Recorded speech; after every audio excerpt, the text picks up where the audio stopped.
ना पूज्य गुरुदेव के चरणों में वंदना।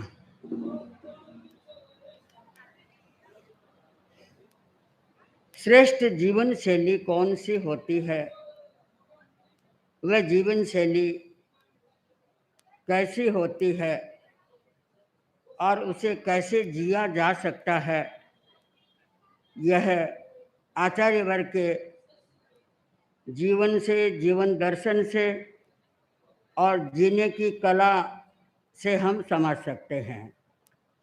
श्रेष्ठ जीवन वह माना गया है जो कम से कम लेता है और अधिक से अधिक देता है। अब आप देख लें आचार्य वर्ग, आप कितना दे रहे हैं आचार्य वर्ग को, वो एक अलग बात है, किंतु आचार्य वर्ग कितना दे रहे हैं समाज को, संघ को, विश्व को, यह देखने की बात है। श्रेष्ठ जीवन शैली की परिभाषा, हम कहाँ खड़े हैं और आचार्य वर्ग कहाँ खड़े हैं, कितनी दूरी है हमारे और आचार्य वर्ग के बीच में। हम चाहते हैं कि हमें कुछ मिले, हमारी कुछ मांग होती है, अपेक्षाएं होती है और कुछ आकांक्षाएं भी होती है, किंतु आप जानते हैं कि सब अपेक्षाओं की पूर्ति, आकांक्षाओं की पूर्ति, इच्छाओं की पूर्ति आदमी की होती नहीं। पुण्यवान व्यक्ति की होती है, पूर्ण पुण्यवान व्यक्ति की इच्छाओं की पूरी होती है, पर हम सब की हो जाए कोई जरूरी नहीं। तो अपेक्षा के साथ उपेक्षा करना भी सीखना चाहिए। श्रेष्ठ जीवन शैली का एक लक्षण है कम लेना अधिक देना। वह आचार्य वर्ग में आप साफ देख रहे हैं। हमें तो बहुत क्या कहना चाहिए, शब्द नहीं मिलता है। बहुत अटपटा सा लगा कि आचार्य वर्ग जोरावरपुरा पधार रहे हैं और शाम को इस भीषण गर्मी में आप बाहर नहीं निकलते, अपने बच्चों को बचाना चाहते हैं और आने वाले लोगों के लिए भी व्यवस्था करते हैं कि उनको धूप नहीं लगे, आराम से आए। आचार्य वर्ग अगर 7 किलोमीटर नोखा गांव पधारते हैं जोरावरपुरा से बिहार करके, कितना कड़ा बिहार होता है। आपकी पुण्यवानी है छाया हो जाए, नहीं तो आचार्य वर्ग के मन की छाया इतनी प्रबल है, भावों की छाया इतनी प्रबल है, आचार्य वर्ग कुछ फील ही नहीं करते।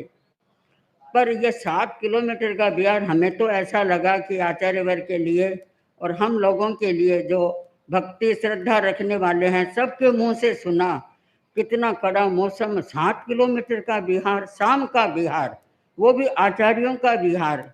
कहते हैं कि आचार्य रत्न करंडक के समान होते हैं, सूत्रों में आगमों में बताया है। जो महारानी करंडक रखती है, छाबड़ी रखती है या कोई आभूषण मंजूषा रखती है अपने गहने रखने के लिए, उसकी जैसे सुरक्षा होती है, वो बहुत मूल्यवान, बहुत अपूर्व, असाधारण होती है पेटी। तो आचार्य वर्ग का शरीर जो है वो सारे संघ का शरीर है। हमारा अपना हित है इसके साथ में कि हम लोग अर्ज भी करें तो इस बात का सभी जोरावरपुरा वाले बुरा नहीं माने। वो तो गुरुदेव ने अपने आप ऐसा करवाई है, इसलिए बहुत बड़ी कृपा है गुरुदेव की, और हमें भी 3 दिन का अवसर मिल गया। तो मैं ये कहना चाह रही थी कि इन सब चीज़ों का विवेक श्रावकों को होना चाहिए। हमें 2 घंटा कम मिले या ज़्यादा मिले, पर आचार्यों के शरीर का उपयोग जैसे होना चाहिए वैसे होना चाहिए। अभी मैंने आपको निवेदन किया था कि आचार्य श्री तुलसी राजयोगी थे, योगी थे पर राजयोगी थे। राजयोगी आराम से जीता है, दिखने में ऐसा लगता है। आचार्य महाप्रज्ञ जी योगी थे, पर आपको क्या कहें, किसान, महाकिसान। अब किसान खेती करता है, पर महात्मा बुद्ध के शब्दों में आप तो जीवन में खेती कर रहे हैं, जीवन की खेती कर रहे हैं।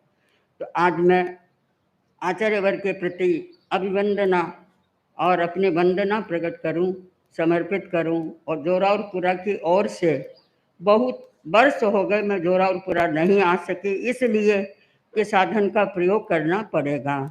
साध्वी श्री जतन कुमारी जी जब स्वर्गस्थ हुई उस समय मैं यहाँ आई थी, 1.5-2 दिन रही थी। उसके बाद में एक बार आना हुआ, पर रहना नहीं हुआ। तो आज इतना सुंदर अवसर, यह मेरे लिए भी सौभाग्य की बात है कि आप लोगों की अर्ज पर मैं यहाँ आ सकी। तो गुरु जो है उनका हम सही उपयोग करना सीखें। आचार्य तुलसी से एक बार किसी भाई ने, समझदार भाई ने पूछा, इतने धर्म गुरु है फिर भी आदमी बदल क्यों नहीं रहा है? तो आचार्यवर ने फरमाया कि साधना का, धर्म का पहला पाठ जो है वो है इच्छा संयम।